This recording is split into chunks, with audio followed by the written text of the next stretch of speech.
Welcome to an episode of Seasons of Life, the podcast. This is where we dive deep into discussions around biblical personal development and Christ-centered leadership. Our sole focus is to come alongside Christian women and develop the woman behind the many hats that you wear. In each episode, we start by acknowledging that many women have allowed themselves to be defined by their life experiences for far too long. Instead, we can choose to acknowledge those experiences, learn from them, and allow them to serve as stepping stones as we become the women God has predestined us to be. The thing is, this process invites each of us to do the work that is required of us to find freedom in Christ, to break free from strongholds, and to grow in spiritual maturity. Today, we have none other than the Jo Saxton. Jo Saxton is a speaker, podcaster, author, TV host, and leadership coach. She hosts a digital community. Now, y'all know I like to professionally stalk people. And so as I kept doing a little bit of digging on Jo, I found a little bit more about her. You see, Jo is known all throughout the leadership streets for investing into women leaders all around the world. Her creative genius really shows through her work, equipping women to own their voice and boldly step into their calling. She also loves Target. How many others can relate to that? So I am so excited. Jo, welcome to the Seasons of Life podcast. How are you today, sister? I'm doing good. Thank you. Thank you for the very kind and gracious introduction. That's really kind of you. Absolutely. Absolutely. So, I was sharing just a little bit right before we, started the conversation that one of the main reasons I wanted to invite you to the table and have this conversation is really peeling back the layers around leadership. The people who know you, but I want us to take a little bit of a deeper route, not just about all of the leadership tips and tricks that you have from your experience, from what you've studied, but I want us to just start with your journey. What is Jo's journey? Where did your story really begin? Well, in terms of leadership, I think sometimes the story's been happening for a while and we're the last to notice. And I think that was true for me. Okay. I would say it probably began at school, where at most consciously, I'm not trying to be humble or anything, but I think I was just the last to work it out and that I was a leader. I was in the sports teams in our school. I was often the captain of the sports teams. If there was a class responsibility at school, I was often given that role. I liked doing them. I was ambitious for them. I didn't enjoy school very much. I felt very much a bit of an outcast socially and all that kind of stuff. But when it came to those leadership roles, I would naturally step in, or the teachers would put me in, or you know what I mean? I was always in them. And so it was looking back. At that point, I thought it was just something I did, that a leader was something I did, and being the buck stop person for it was the thing that I did, rather than part of how God had designed me, wired me, shaped me to be. And so I think it was a slow dawning. It was a slow dawning until I looked and realized the landscape which I thrived in was in leading and investing in other people. I think that's so big. And you hit on some really key points, right? There's a conversation that's out there. The debate is leadership innate? Is it born, or can you become a leader? So you're talking about, you were essentially picked. Like, this is, people saw you and they were like, we're gonna assign Jo to this role. So you didn't necessarily raise your hand, right? No, I definitely didn't raise my hand at all. Interesting. So I think this conversation is really going to kind of go in two different directions. It's really going to be for the individuals, the women who are picked, even if they're like, me? Why? For what? Sure, I'll do it. And the people who have like, pick me, and they get looked over, right? This could be the underdog. And so I want us to start and identify, before we dive too deep into the conversation, what is leadership to you? Yeah, when I think of leadership, I call it, me and my friend who we host a podcast together, we call it being intentional with your influence.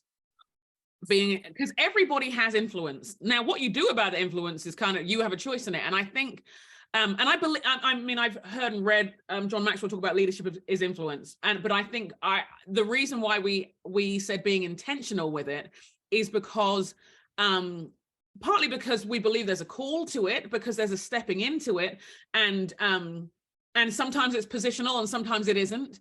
But what are you doing with the influence you have? You decide to make some decisions about your influence, you're leading.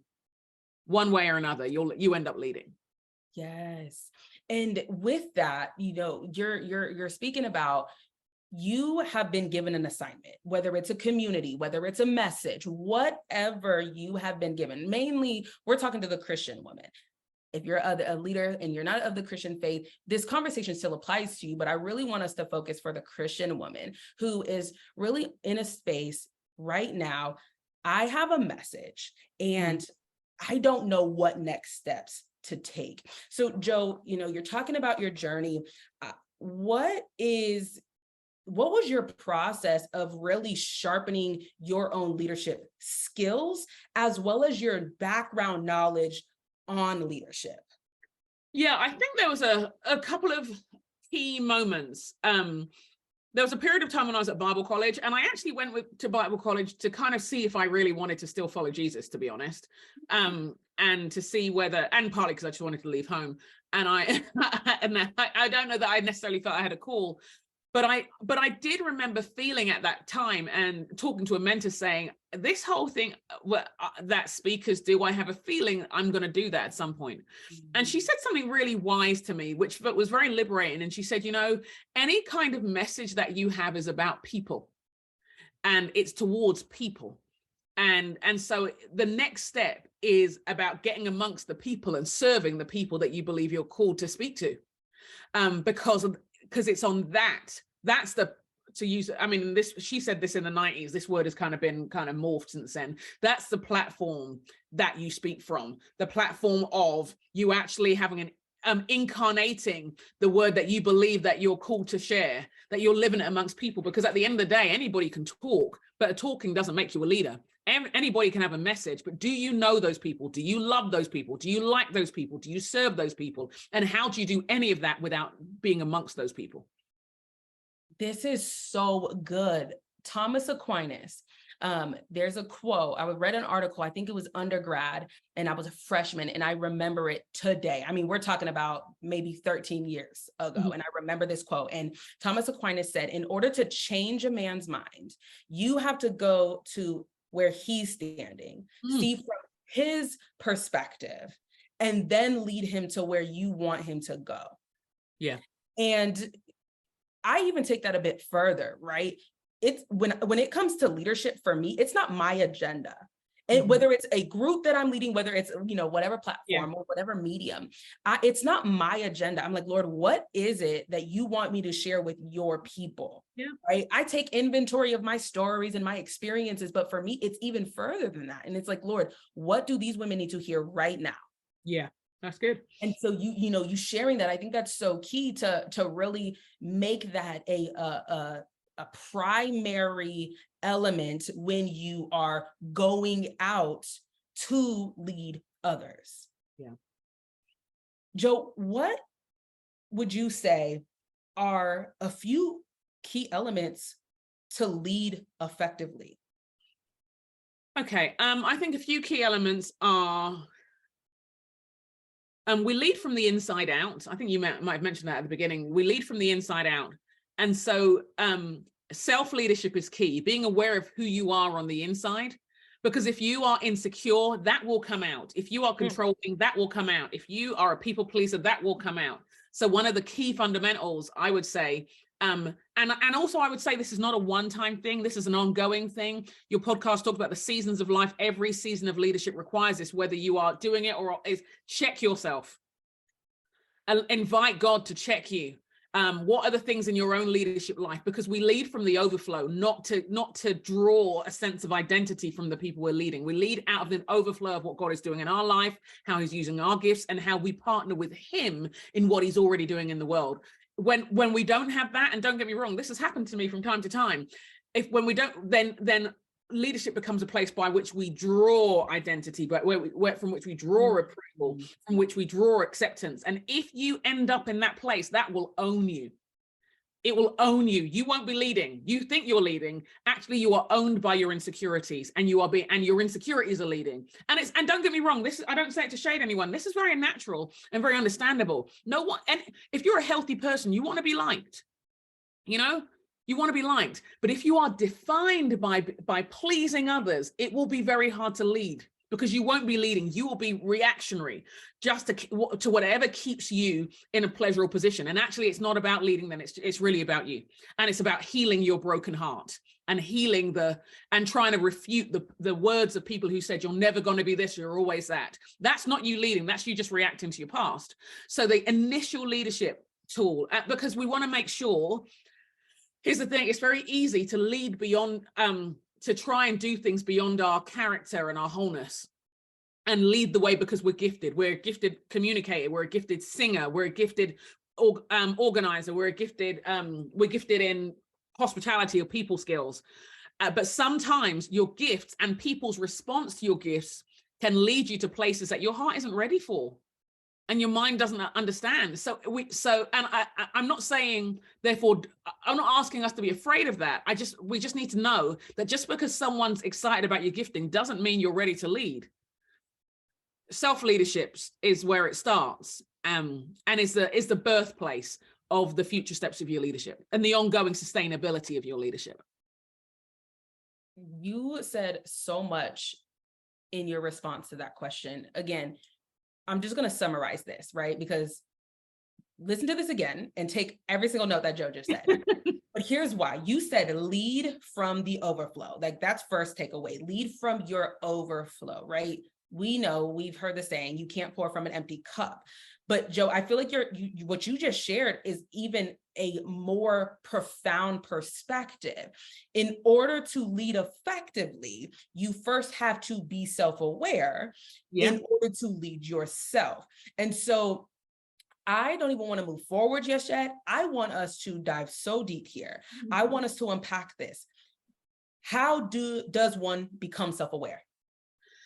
I think it can be really hard. And I do believe it comes more naturally to some than others. So first of all, I want to say to people, this is a skill that can be developed. It's a muscle. We've got to do reps. We've got to do reps. And the reps can be questions that we ask ourselves, we ask ourselves about us and God, us and others, observations. Are there comments that we keep coming back to? Is there feedback? And please, leaders need feedback. Are there things that the trusted people in your life, not the people who are envious of you, not the people who are jealous of you and trying to drag you down, they're not going to be helpful in this moment. They may be helpful in other things, but not this bit. Like, what would your trusted people say about you and your life right now? And if you're looking for some general areas, your body, your mind, your heart, how do you handle forgiveness and bitterness? So that's always a good one. Ego, when we look at Jesus' temptation in the wilderness, we see him tested in areas about his appetites, his need for approval, and ambition. I remember hearing that from a sermon a pastor of mine did back in the day. And it's like, okay, what's your relationship with your appetites? Yeah, not just food and drink, your appetite for love and acceptance, your sexual appetite, do you know what I mean? Who's the master? Do they own you, or do you know what I mean? Those kind of things. Yeah. So that's a framework we can use. We also have to be, this is where it gets sneaky. There are the obvious things that we hold in check, and there are the things that are not so obvious that we don't hold in check because our society celebrates them. Society celebrates overwork. Society often celebrates perfectionism. Society celebrates being unhealthily driven. And so for me, and I'm a kid who didn't grow up with vacations. Immigrant family, we didn't do the vacation thing. So it is not natural for me to take time off and stop, because when our family took time off, they would go home. Well, home was going to Nigeria, And you can't take everybody because it's really expensive, and your family's already paying for you to live your life and for extended family there. So there was always a work element to it. So when I grew up, the first thing as a young adult I would do is go and join, like, if our church was doing some big event, I'd go and help out at that. And that was my break. I was still doing stuff though. So there was always a doing to my rest. There was always a busyness associated with my rest. But if you're the kind of person who can't switch off, that actually is something you need to attend to. That does not make you a hero and a champion. That makes you on the road to burnout. And it's just a timing thing about when you're going to hit your personal wall. So, but again, in society, that kind of thing is celebrated as being a really strong worker kind of thing. Yeah, so it's hard. But I think, so self-awareness would be on body. Are you burnt out? Are you sleeping well? Are you eating well? What are your vices? Do you know them? It's good that you know them. What are the implications of those vices? What are your strengths? What are your weaknesses? Just things you're not great at. It's okay. Just be aware of those things. But the questions that you ask yourself, and the other things, when you look on your journey, when you look at, if your life had a timeline, what would be some of the highs and the lows, and how do you live with them today? Like, what would be are there key relationships? And like, say, so for example, my father wasn't involved in my life, and that had implications for how I show up in life. That has implications. And I'm not saying that you've got to be over everything, but there's a difference between an open wound and a faded scar. There is a difference between the two of those things. And without self-awareness, we will just be walking around with open, seeping wounds instead of faded scars. So questions are a good, questions, observations, trusted people who can speak to you, who can tell you about yourself. Everybody needs somebody. And for those of you who are believers, they're not always going to be your Christian friends. They might be, do you know what I mean? It might be somebody at work, it might be your friend, your neighbor, or whatever. But people who can hold a mirror to your life. Yes. Hold a mirror to your life and ask a question, why? It is so, I want to echo this. It is so paramount that you take inventory of everything that you experience, right? Because we are the sum of our experiences, our responses to those experiences. And hear me when I say this. I said responses, not reaction. Jo, you mentioned too, right? And the other piece to this taking of the inventory, you mentioned the mind, you mentioned the spirit, you mentioned the body, also habits. Yes. Right? Going deep here, I have this saying, and I believe this was a revelation from the Lord because he was checking me. Let me put myself on the chopping block, right? He said, your personal habits can become your business principles. Oh, golly. Ouch. And I had to say, I was like, Lord, why do you come for me the way in which you do? First of all, Lord, how dare you? Look, right? How dare you? He said, your personal habits become your business principles. And I insert can for other people to make it a little bit softer. No, there was no can there when he said it to me. Yeah. He let me know the area where I was really struggling. He let me know where I was actually not allowing God to have access in my life. Yeah. Further here, for the business leaders in the room, right? Because leadership, this is a big conversation. It can be. Yeah. We can talk about the leaders in corporate. We can talk about the leaders in the entrepreneur marketplace. We can talk about leaders in the home. When it came to me, it was my business. And there's a saying that, is God your CEO? Yeah. And I had to take a step back and I was like, no, God isn't my CEO. Because why? If we're talking literally, the CEO can be replaced. God is the visionary. Wow. Business, and he appointed me the CEO of the business that he gave me, assigned to me to steward well. Yeah, that's good. Again, I had to take a step back, and now we're back at the situation, looking at what I have in my hands from this point forward. For me, for you, for the ladies who are tuning in right now, what do you have in your hand? Are you stewarding it well, or Matthew 25, are you burying your talents? Yeah, and Mary, just jump on that part as well, because I think sometimes we can get into a habit I think particularly women, and I would actually say this is true of the women I've known who have a faith and the women who don't, that we have been socialized to hide our gifts and call it humility. I could run. I could literally run. We have been socialized to play it down. That's the acceptable us. The acceptable woman leader doesn't get in the way, doesn't assimilates on somebody else's terms and is grateful for the chance to be in the room, but you're not really in the room, you're just in the doorway. And so you're useful and you become utilitarian rather than a leader. And actually for some of us, the sacrificial thing of this moment will be to actually name your calling, actually call it what it is, and actually acknowledge you're a leader. Because sometimes our self-centeredness isn't just the ego thing about everybody seeing us. Sometimes it's about nobody seeing us and nobody knowing. It's the secret leader thing that can be the challenge. And I really want to encourage you. Here's why I'm leading on this. I was at an event years ago where a workshop and that I was doing on women in leadership, and it was one of these extrovert questions where I wasn't thinking, and I said, how many of you you're leading now, but you're not actually doing what God asked you to do? You're just doing some of it.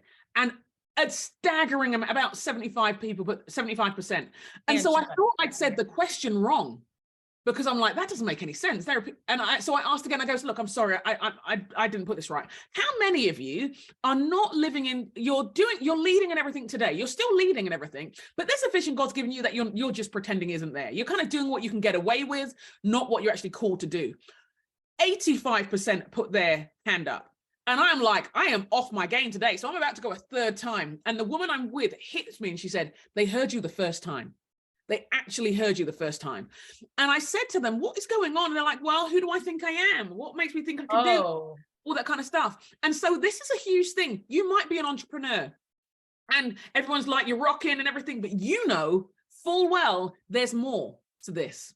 Or you might be on the corporate ladder and you're doing well, but you should have gone for those last 3 promotions. But you were too busy saying, until I'm 110% ready, I'm not doing it. Even though bro is 60%, and this is data driven, 60% ready. And he's like, I'll grow into the rest. And so you keep on hitting the rung and turning away from it because it's not yet, not yet, not yet. You have ideas and dreams for your home, for your community, your small group, your neighborhood, and you're not doing it because who do I think I am? And actually, you might be saying, who do I think I am, to a vision God actually gave you and gifts he's already empowered you to do. And he's already issued the invitation to join him in the world. And so I do want to camp on that to make sure that that the thing that we're calling humility is not actually better titled hiding. It's time to turn the light on. It's time to turn the light on. This is so good. I'm like, okay, is this hiding? Is this masking? Is this false humility? Is it a mix of the two? I'm going to take it here, Jo. Are we dishonoring God by not fully walking out our kingdom assignment? Well, parable of the talents, as you referred to. Oh, I knew you were a hard master, so I buried it. I knew you were a hard master, so, and it's like, so why don't you deposit it and let it? Well, I was a bit nervous of you. I was nervous of what other people thought of me. I was nervous of and I know and our perception somehow, and I understand that, because sometimes I've treated my calling like God was making a concession for a lively personality. I've sometimes treated my calling like, oh God, you didn't know what to do with me and everything. And we've forgotten that way you have with numbers, that way you have with communication, that way you have with food, that way you have with people was God-given. And I get why. I get it. Because let's be honest, Margot, between you and I, if you're in a church and maybe you hear about Mary at Christmas and you hear about her giving birth to Jesus, which absolutely, but you don't hear about her prophetic song and the voice she had. And you don't hear about Deborah much. And you don't hear about Huldah, who was an advisor. You don't hear about Shira, who built 3 towns. You don't hear about Joanna, Susanna, and Mary, who were these traveling with Jesus, doing the stuff Jesus did whilst bankrolling the mission. You don't hear about the business leader called Lydia. You don't hear about Phoebe. You don't hear about Priscilla. You don't hear about Miriam, who you see in different stages of her life. You don't recognize that Esther had the spiritual capital to call a nation to prayer and fasting for 3 days. Do you know what I mean? You don't see all of these things. So when you don't see it, you don't think it could be you. So what do? You bury it. You bury it. Because you feel like you're a weirdo. When actually you're in line. It's your lineage. It is we said it in the opening. Become who you have been predestined by God to be. You may not feel it. You may not see it. You may not know why God chose you to fulfill the assignment he has given you, but he has, and he did. And what are you willing to do to step out? Now, again, for the ladies who are hearing this conversation and they've been on the fence or playing double dutch or being lukewarm in their calling, their kingdom assignment, this is your permission slip to be set free. Yeah. Oh my goodness, there's so much here. And again, some of the things that you're saying are liberating for me too, Jo. I am the recovering perfectionist. I am the overcoming workaholic. Those were before badges of honors that I wore. I used to walk around everywhere I went with my laptop in hand because I had to be working. I had to be on the go, right? You talked about that busyness, but where is the rest? Matthew 28, like 11:28 through 30. We can find rest though when we're burdened, when we're overwhelmed, we can find rest in God, and we're not going to find it outside of that. And several of the points you just mentioned are so key. We have so many biblical examples. And I think I'm so happy to be wrong in this point, but I think that many women, Christian women, do not know about the stories of the women that you mentioned, these biblical women or women from the Bible, because not enough time is spent immersed into the Word of God. And we don't tell their stories. It's like Hidden Figures. You know, in the movie Hidden Figures years ago, it's like, oh, you mean these women were always involved in the rocket launches? From the beginning. From the beginning. And I remember watching an interview with Taraji P. Henson, and she said who was one of the actresses who made with her and is it Octavia Spencer and Janelle Monáe? Yes. And she said when she first read the script, her first emotion was anger. She was angry because she said, how did I not know these women already existed? How did I not know?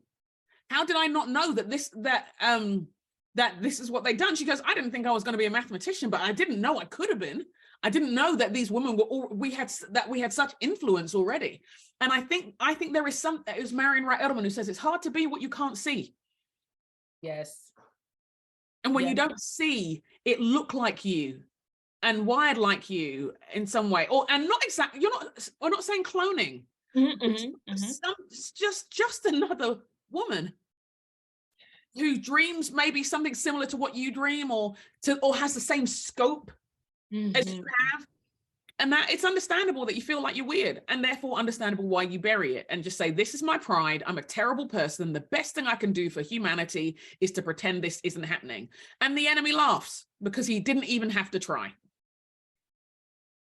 That is one of the key lessons I teach others. When we don't even put up a fight, the enemy just, he moves on to the next person because you're not even moving in the direction. So he's like, there's no opposition here. I mean, think about it. What businesses haven't started? What churches haven't been planted? Songs that haven't been written? Podcasts that haven't been launched? Books that haven't been made? Like ideas that we don't even know yet? Scientific discoveries not made? Healthcare solutions not worked out? Things in education, non-profits not launched? Or even let's narrow it down, conversations in our family that haven't happened. Do you know what I mean? Answers to the issues of challenge of finances and things like that haven't happened. Things that would have turned our teenagers around that haven't happened, all because we do not believe our own voices are valid. It goes back to the point you mentioned. It starts by just having the conversation. Right? You shared it in the beginning and you said, having the conversation with the people, it means that you have to go and sit with them. Yeah. You can't just be here and ruling, oh, I have experience here. I've mastered this. I have my 10,000 hours. And so I am an expert in this arena. No, no, no, no, no. Mhm. It is coming back, understanding that you're never going to be too big, right? You're never going to be too big to stack the chairs, to pick up some of the trash that others left behind. You're never going to be too big, right? And this other piece, as you're talking about having the conversation, I just started thinking about the importance of the dinner table, right? Just the family unit. We're not, let's pull back. Let's pull back from, your assignment. Let's pull back of you wanting to make a significant imprint in the lives of others, sisters. Let's talk about just sitting at the dinner table, the table in which you grew up. What was missing? Knowing what you know now, what did you need then? What conversations would have shifted the trajectory of your life? What was missing? Ooh. And let's literally let that marinate for a second. What was missing from the dinner table? Guess what? There's going to be some people who are tuning in like, we never even sat at the dinner table. What are you talking about? The dinner table was missing. The dinner table was missing. There's your answer, right? For some people, that's the conversation, like that, because you're talking about asking the probing questions. That's how I look at it. I call it probing, right? I got the work that God does in me. I call it chiseling. God chisels things off of me and out of me. But what was missing?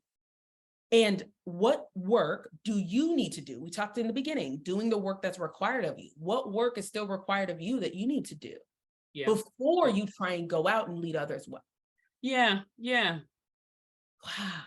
Because there's some redemptive gift in there for you in that. Do you know what I mean? Come on. To discover, if it takes the striving out, the perfectionism out, to know that God already delighted to welcome you into leadership, that God was cheering you on all the time. And he was knowing that like when I have 2 teenage daughters, and when they both learn how to walk, I didn't look at their 2 steps, and babies waddle and and the walking is not a straight line. It's just here, there, and everywhere. And then they sit down again. I didn't look at that child and think, my goodness, you're never going to make a marathon out of this. Right. How are you going to, no, you celebrate the 2 steps. Yes. In the same way, I believe our Heavenly Father is not there thinking, oh, you ain't ever going to be a CEO if you're going to start out like that. He celebrates the 2 steps. Take the 2 steps. And then he'll help you to do the next couple of steps, and you'll get stronger and stronger, because with practice you do. Jo, I'm going to go there. And I had this, it was yesterday. I had this conversation with my husband, and I said, babe, it is so challenging for me sometimes to receive the grace and mercy from God as my father, because I never had an earthly representation of a kingdom father. Yeah.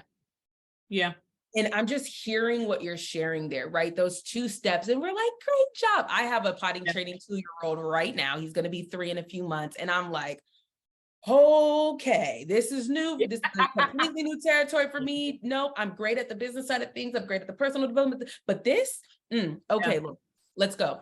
And I share this, right? I use that example, pairing it with yours. I talk about, being able to receive the mercy and grace of God. Because I, for so many years, was never, and I don't want to say not really, I literally have to say never able to extend myself grace. When I messed up, I sulked. When I didn't do something right, when I missed a meeting, when something didn't happen the way I thought it should go, I was stunned. And it took me a while to get out of it. I'm like, man, Margot, you were wrong. You overthought. But today, this conversation of God's mercy, God's grace, it also has to be paired with peace. Shalom, shalom, perfect peace. Today, when I miss an opportunity, when something doesn't work out the way I think it should have, I shift my perspective and I ask, what have I learned from this? Immediately. What have I learned from this? So that the next time it occurs, if or when. Not guaranteeing that I'm going to mess up again, right? We don't necessarily want to mess up, but if and when. How will I respond? Jo, I want us to kind of talk about that just a little bit more. And this might be, unfortunately, part of the last pieces of the conversation we're having, but your experiences, there's been lessons, there's been, and I call losses lessons. There's been the lessons, and there's been some very significant wins in your life, right? Again, you know, I said this, you are the Jo Saxton. Yeah. But you may not look at yourself like that. No. Other people that know you have known, I know Jo, I grew up with Jo. I want us to have the conversation to those women right now. They may not see themselves the way others see them. Oh, that's the insert your name here. What one major lesson on your leadership journey that is continuing to carry you through every season of your leadership journey, Jo?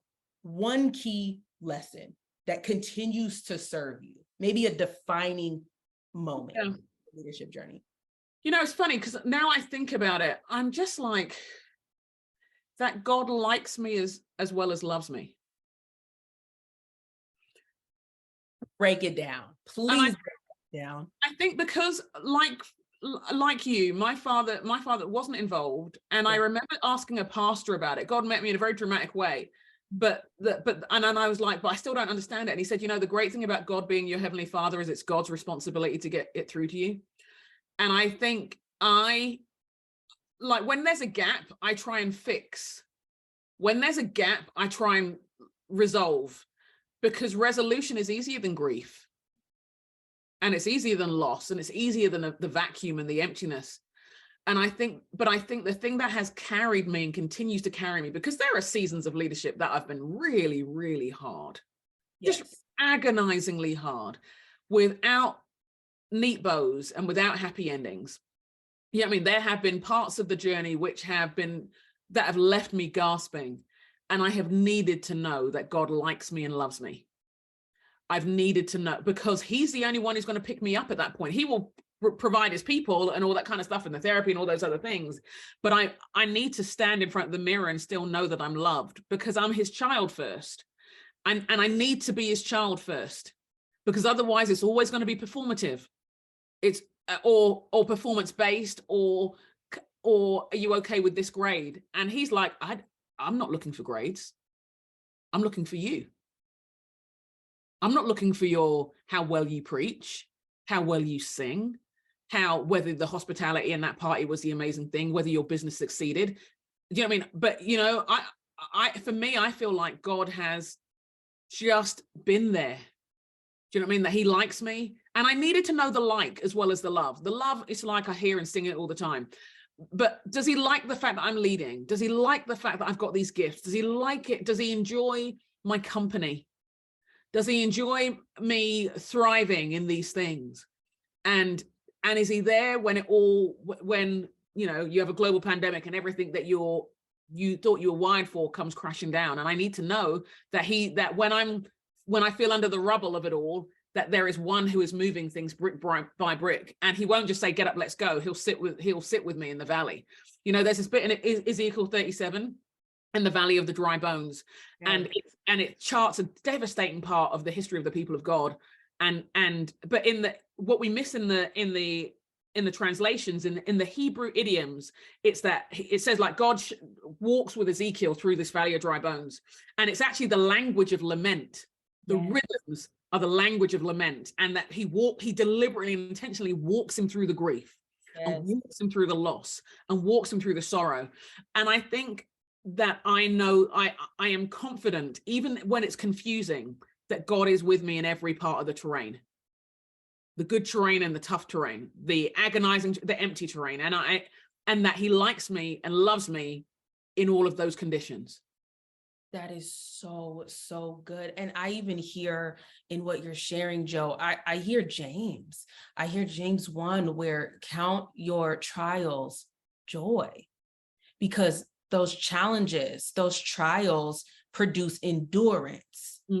And it is an instruction. It's a directive. When we're reading that passage in James, it says, let it grow until complete. Yeah. Just growing in spiritual maturity. Jo, I'm so grateful that we've had this conversation. If there's just, as we land this plane, as women are navigating through the different seasons of their life, what is one more principle that the women can keep with them in their back pocket? The one is a word. The word, we often, like, we hear all this stuff and then we say, but aren't I supposed to be the helper?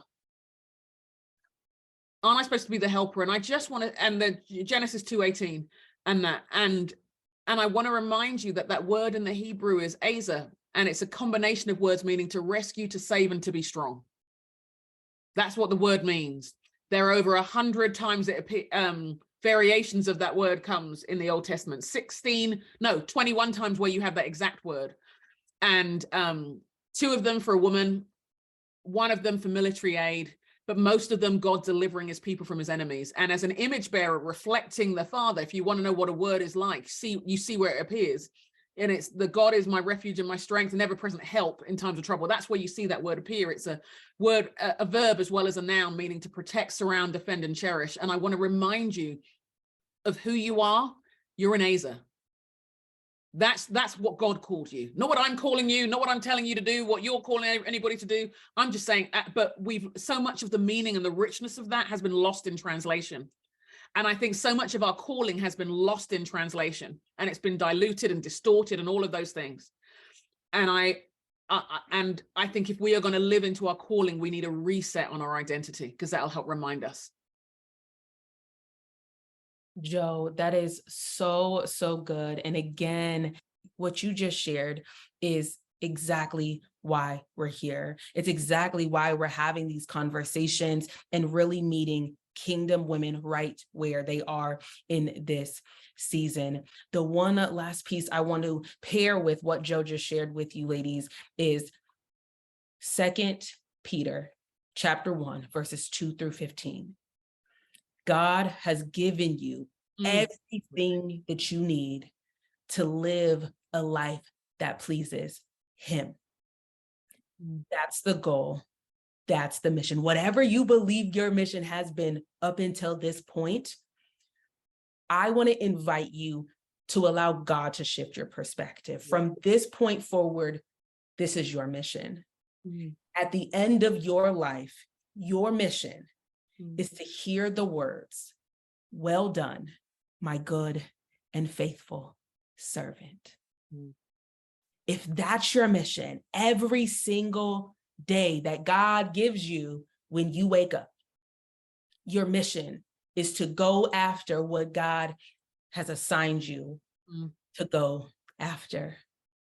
Thank you, Jo, the Jo Saxton, for joining us today, because again, this is the conversation that we need to hear. It has blessed me, and I'm certain that has blessed women in your community, in my community, and the communities that are going to be coming together to hear this conversation today. Ladies, run, do not walk. If you have not plugged into Jo's community, in the show notes, there are several ways you can plug in, whether it's social media, whether it's a collective, whether it's coaching. Plug in and sit at the feet of a kingdom woman who has been where you are praying God to lead you.